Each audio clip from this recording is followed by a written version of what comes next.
सबसे पहले आप सबकी खिदमत में आदाब। आज के जलसे में डायस पर बैठे सभी बुजुर्ग और सभी इनवाइटीज, शबीर अली साहब से हमारा बहुत पुराना ताल्लुक़ है। जब मैं DIG निज़ामाबाद 2005, 6, 7, 3 साल था वहाँ। दोस्तों, उर्दू जर्नलिज़म की जब बात होती है तो इसमें दो चीज़ है, एक उर्दू और दूसरा जर्नलिज़म।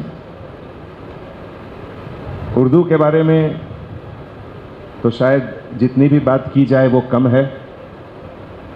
उर्दू ज़बान में जो मोहब्बत है और जो ताकत है वो शायद बहुत कम ज़ुबान में है। और आज हम जहाँ खड़े हैं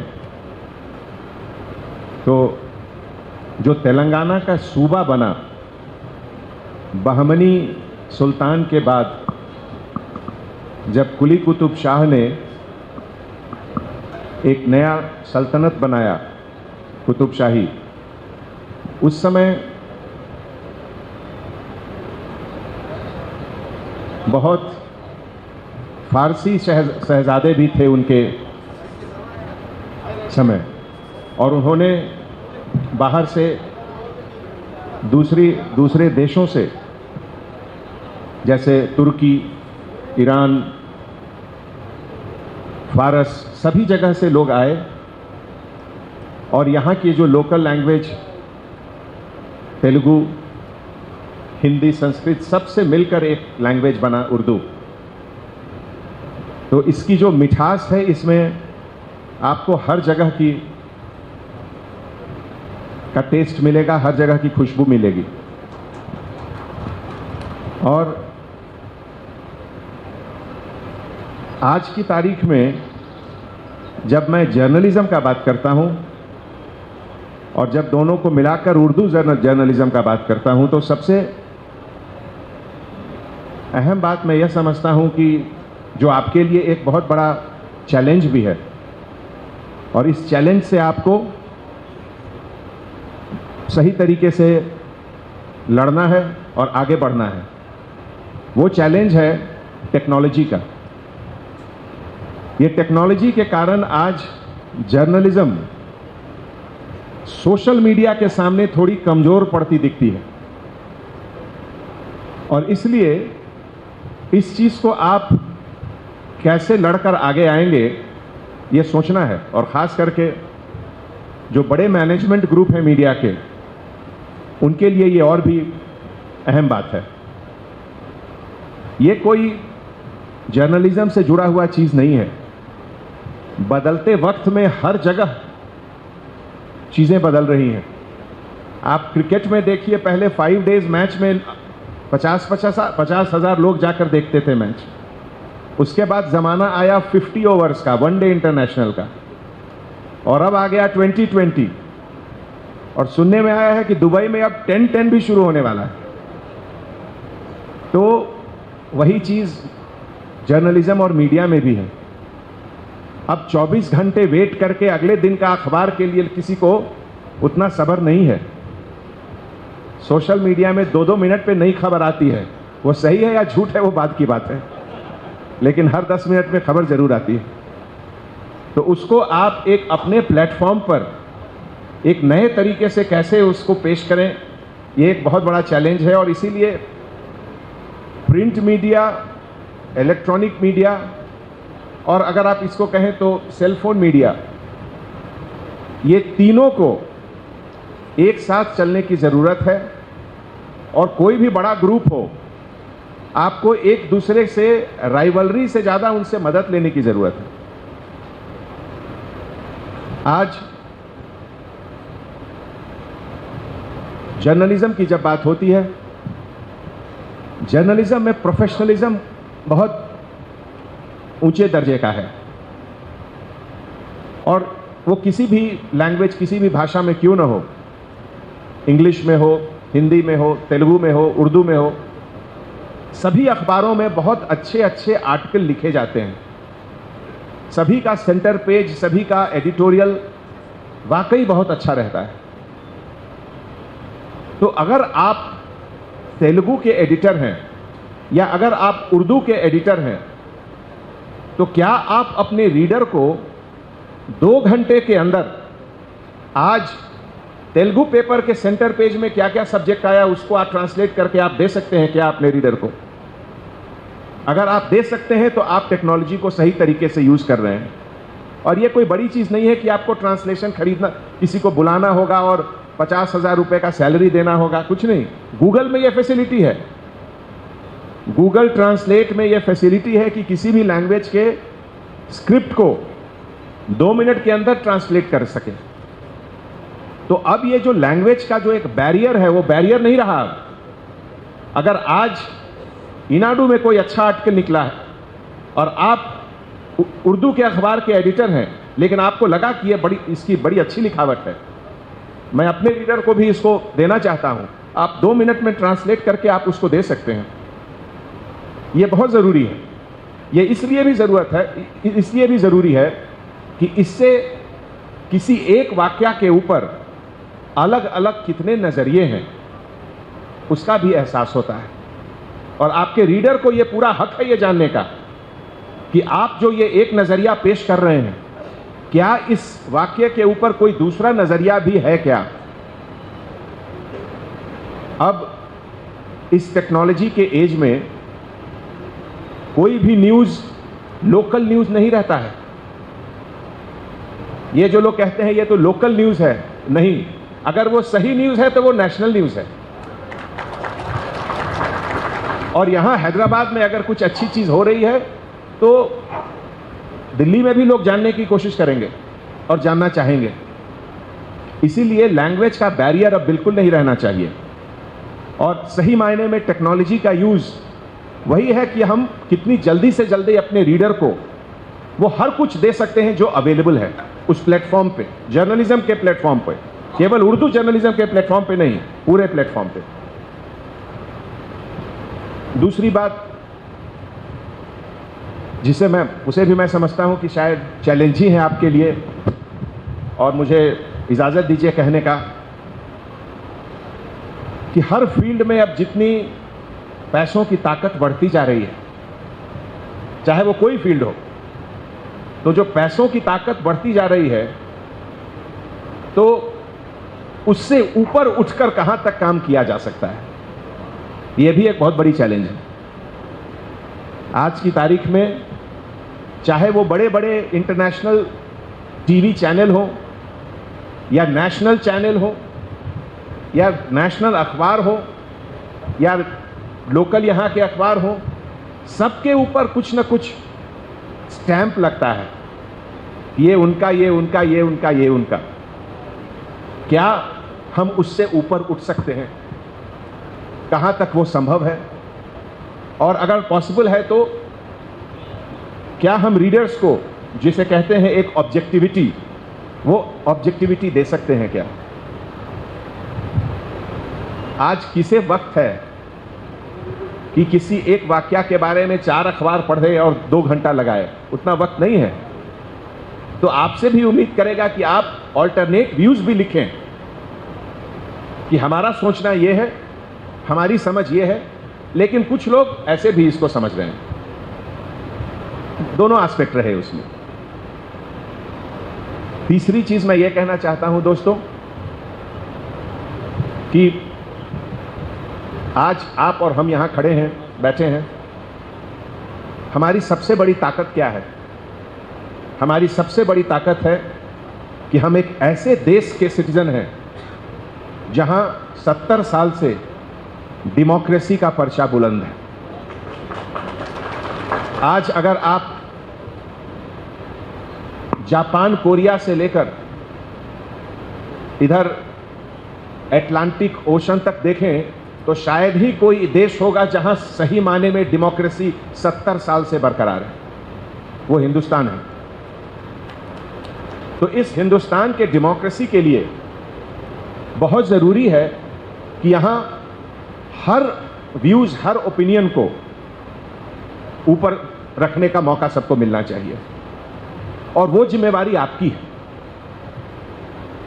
चाहे वो कोई फिलॉसफी हो, चाहे वो कोई रिलीजन के बारे में बात हो, चाहे वो किसी पॉलिटिकल डेवलपमेंट के बारे में बात हो, ये सब चीज़ को पब्लिक के सामने सही मायने में रखना आपका काम है।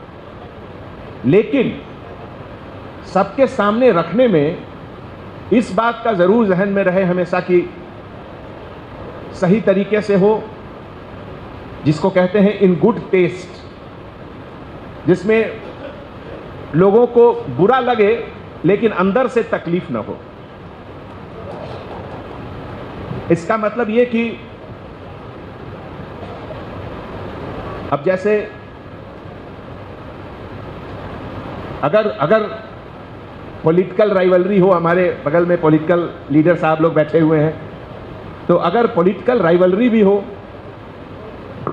या किसी दूसरे ग्रुप्स की बात करें, तो अगर राइवलरी को अगर कुछ लोग दुश्मनी देख रहे हैं, तो मान लीजिए कुछ समय के लिए दुश्मनी भी हो, तो इतना ज्यादा ना हो जाए कि अगर कल आप हम दोस्त हो तो शर्मिंदा होना पड़े। ये जिम्मेवारी भी आपकी है। चौथी बात मैं ये कहना चाहता हूं दोस्तों, वो भी हम लोग सबकी जिम्मेवारी है कि जो नई नस्ल हमारे सामने आ रही है, इस नई नस्ल को और उनके सोचने के तरीके को किस तरीके से मोल्ड किया जाए, एक सही रास्ते में रखा जाए, ये भी आपका काम है। कभी कभी एक छोटी सी चिंगारी भी बड़ी आग बन जाती है, और कभी कभी कोई बहुत बड़ा हादसा भी सही तरीके से अगर आप उसको बताएं तो वो कोई ट्रेजेडी नहीं बनता है, उसको चेक किया जा सकता है। किसी भी हालात में एक पॉजिटिव थिंकिंग ये बहुत जरूरी है हमारे लिए। आज जिस समय तेलंगाना स्टेट बना 2014 में, 9 या 10 डिस्ट्रिक्ट थे यहां, और 9 डिस्ट्रिक्ट को गवर्नमेंट ऑफ इंडिया के नोटिफिकेशन के मुताबिक बैकवर्ड डिस्ट्रिक्ट का कैटेगरी दिया गया था, दर्जा दिया गया था। और आज पर कैपिटा इनकम में गुजरात महाराष्ट्र से आगे है तेलंगाना। तो हर चीज में अच्छाई देखी जा सकती है, और आज इतना ज्यादा कंपटीशन है। कंपटीशन अब इंडिविजुअल लेवल पे नहीं है कि एक स्टूडेंट दूसरे स्टूडेंट से compete कर रहा है, अब एक शहर दूसरे शहर से कंपटीशन में है। अब हैदराबाद का comparison Delhi, Bombay, Bangalore, New York, Washington से है। इंडिया का कंपटीशन बड़े बड़े देशों से है, फ्रांस, जर्मनी, इंग्लैंड, हर सबसे। तो ऐसे माहौल में हम लोग छोटी छोटी चीज को लेके आपस में उलझ नहीं सकते हैं। We cannot afford that. देश के लिए सोचकर अपने आने वाले नस्ल को ये बताना है कि आपके इंडिविजुअल नीड्स, आपके फैमिली की जो जरूरत है, आपकी व्यक्तिगत जरूरत है, उससे ज्यादा जरूरी है आपके स्टेट और आपके कंट्री की क्या जरूरत है। और इसलिए कभी कभी इंडिविजुअल सेक्रीफाइस, अपने खुशियों का सेक्रीफाइस, अपनी उम्मीदों का सेक्रीफाइस करना पड़ता है। मैं एक छोटा सा एग्जाम्पल देता हूं।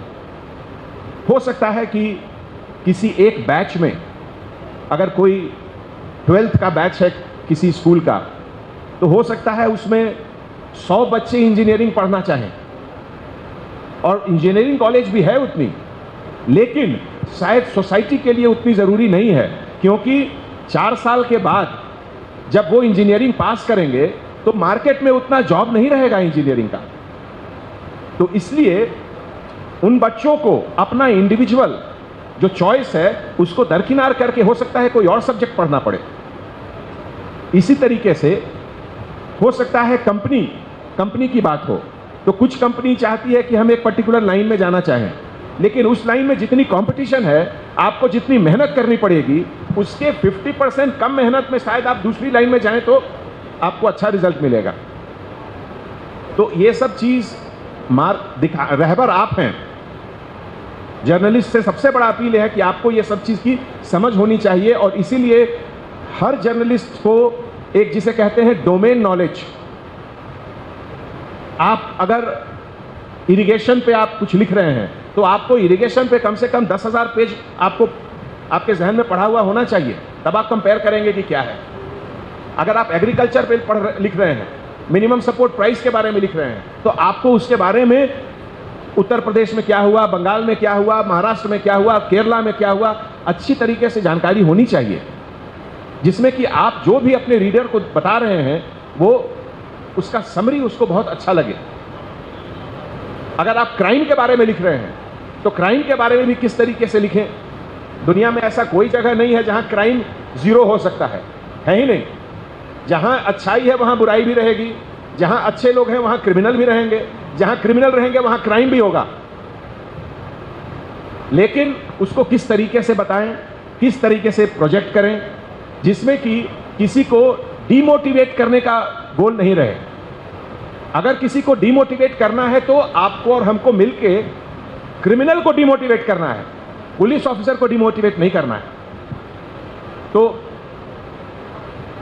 आज ज्यादा वक्त न लेते हुए मैं ये कहना चाहता हूं कि जो कहा जाता है प्रेस को कि the fifth pillar of the state, तो आज की तारीख में आपके ऊपर हमारे देश की बहुत बड़ी जिम्मेवारी आपके ऊपर है। और खास करके जो नए जर्नलिस्ट, नए रिपोर्टर्स जो आ रहे हैं, उनसे मैं अपील करूंगा कि खाली वक्त में बहुत पढ़ें। आप लोग लकी हैं कि आपके सामने पूरा इंटरनेट आपके हाथ में है। जिस सब्जेक्ट पर भी आप चाहें, आप सब कुछ आपके पास है। आप पढ़िए, अपने आप को एनरिच करिए। आपकी अमीरी आपकी तनख्वाह से नहीं दिखती है, आपकी अमीरी आपकी लिखावट से दिखनी चाहिए। और जो सीनियर यहां हैं, मैनेजमेंट के लोग, एडिटर्स, उनसे भी मैं अपील करूंगा कि आपका काम है हाथ पकड़ के नए राइटर्स को एनकरेज करना। मैं बहुत देखता हूं नए नए जो रिपोर्टर्स आते हैं, उनके अंदर जितना जोश रहता है, उनके अंदर जितनी खुशी रहती है कि हाँ मैं कुछ लिखूं, उनको सपोर्ट चाहिए आपका। पुलिस डिपार्टमेंट की तरफ से जहां तक भी होता है हम लोग जरूर मदद करते हैं। और हमारे डिपार्टमेंट में लगभग हर डिस्ट्रिक्ट में स्टेट लेवल पे पीआरओ हैं, और जो भी चीज़ की ज़रूरत होती है वो तुरंत जल्दी से जल्दी शेयर करते हैं। एक और चीज़ मैं ख़त्म करने के पहले कहना चाहता हूं कि पुलिस डिपार्टमेंट में बहुत बार प्रेशर होता है कि सर आप ये बताइए, वो बताइए, लेकिन कुछ एक वक्त इन्वेस्टिगेशन जब शुरू में चल रहा है तो इन्वेस्टिगेशन की बारीकियत को बताना ठीक नहीं होता है। वो उसके दो कारण हैं। पहला तो ये कि अगर वो क्राइम अभी पूरे तरीके से सॉल्व नहीं हुआ है और इनिशियल लीड्स हैं, वो लीड बहुत तरह के लीड हो सकते हैं। अगर 10 लीड है तो एक लीड सही होगा, 9 लीड उसके गलत होंगे। लेकिन वो 10 लीड अगर आपको हम बता दें अभी, तो हम क्रिमिनल को अलर्ट कर रहे हैं कि कैसे तुम बचो, कैसे तुम भागो। तो पहले जितना कम समय में, जितने कम रिसोर्स में हम लोग उसको पकड़ सकते थे, वो ज़्यादा लगेगा। और आज की तारीख में सबसे बड़ी चीज़ है रिसोर्स का ऑप्टिमम यूटिलाइजेशन। अगर किसी एक क्राइम को इन्वेस्टिगेट करने में मैं 5 लाख रुपए खर्च कर रहा हूं, 5 लाख रुपए खर्च मतलब हर इन्वेस्टिगेटिंग ऑफिसर्स को सैलरी मिलता है। अगर वो गाड़ी में गया कहीं दूसरा स्टेट तो पेट्रोल भरना पड़ता है, वहाँ कहीं रहेगा तो होटल में उसको खर्च करना पड़ता है। तो ये सब चीज़ भी बचाना आपका और हमारा काम है। और इसीलिए मैं हमेशा कहता हूँ कि आप में और हम में फ़र्क कोई नहीं है। आप भी पुलिसमैन हैं, हम भी पुलिसमैन हैं। फ़र्क है कि हम खाकी पहनते हैं, आप सिविल ड्रेस में हैं। तो दोस्तों, मुझे बहुत अच्छा लगा आप लोगों से मिलकर, और एक बार फिर मैं तहे दिल से आप लोग का शुक्रिया अदा करना चाहता हूं। और आज के इस अच्छे मौके पे सभी को पुलिस डिपार्टमेंट के तरफ से बहुत बहुत मैं आपको हार्टी कॉन्ग्रेचुलेशन, शुभकामनाएं सब देना चाहता हूं। हर चीज़ में हमारे हैदराबाद शहर और तेलंगाना का अच्छा नाम है, जर्नलिज्म में भी बहुत अच्छा नाम है। मैं उम्मीद करता हूं कि आने वाले समय में आप में से नेशनल लेवल पे और अच्छे से अच्छे लोग आएँ और हम आपके साथ हैं। हमारे तरफ से जो भी मदद आपको मिलना चाहिए मैं ज़रूर करूँगा। शुक्रिया। बहुत बहुत शुक्रिया अंजनी कुमार साहब।